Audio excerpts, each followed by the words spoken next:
predošlej časti sme sa zosúvali, alebo sme sa šúchali po snehu. Ono je to dosť dôležité na to, aby začínajúci lyžiari získali istotu na lyžiach, ktoré nie sú agresívne na hranách.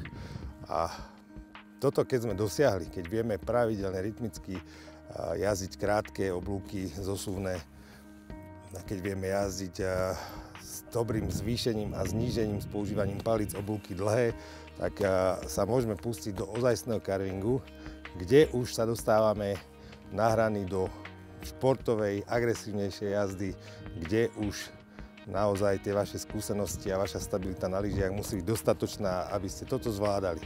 Vždy nám ide o bezpečnosť a v podstate celé lyžovanie je o tom, aby ste zišli kopec s potešením, čo najlepšie, pokiaľ možno dynamicky a rýchlo, ale hlavne bezpečne.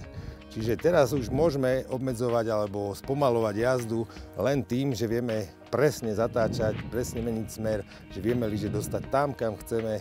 A keď to vieme na hranách, tak z toho máme aj úžasné potešenie, pretože pocit odstredivej sily a vysokej rýchlosti pri carvingovom lyžovaní je úžasný. Takže teraz poďme na ten dlhý.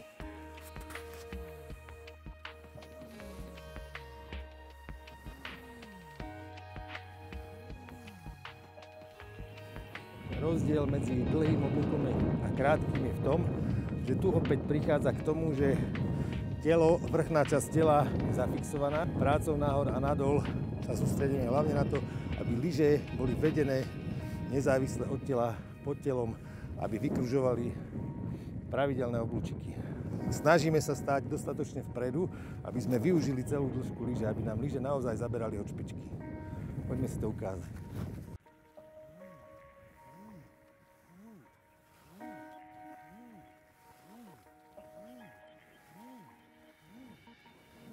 Keď sa chcete naučiť parádne jazdiť, tak aby ste z toho mali radosť a aby ste po každej lyžovačke prišli domov zdraví a šťastní, tak príďte ku nám, my vás to veľmi rýchlo naučíme. Tu v Ski Bachledová ste vítaní, tešíme sa na vás.